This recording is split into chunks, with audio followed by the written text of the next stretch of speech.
estuvo con...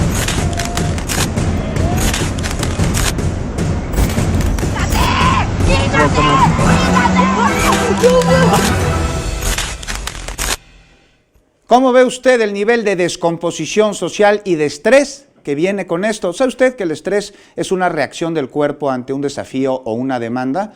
Así es, y en pequeños episodios puede resultar positivo. Incluso, esta es una reacción adaptativa y nos mantiene alertas ante una potencial situación de peligro. Pero cuando los niveles de este padecimiento suben, puede desencadenar en problemas físicos o bien en actitudes como las que le voy a mostrar.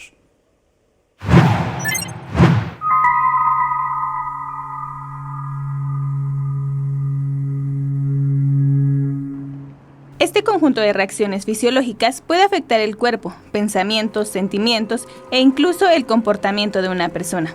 De no controlarse, puede contribuir con muchos problemas de salud y sociales. Es de conocimiento de todos que trasladarnos por esta gran urbe en transporte público o automóvil genera un nivel de estrés que puede provocar situaciones de agresión, no solo por parte de los ciudadanos, sino por los conductores, quienes pasan en promedio entre 12 y 16 horas trabajando. Ya, señora, bájese si se quiere pelear. Pues bájese, señora. Ya, parecen animales.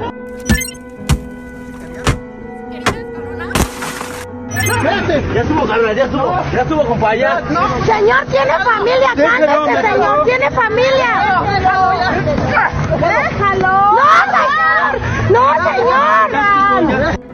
Es de gran relevancia conocer que el estrés es una enfermedad que ataca el bienestar de las personas y que es necesario conocer sus síntomas, causas y efectos para evitar que los altos niveles de este padecimiento provoquen enfrentamientos en las actividades cotidianas.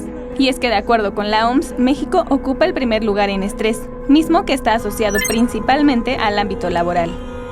Cintia Carranza, 21 Noticias.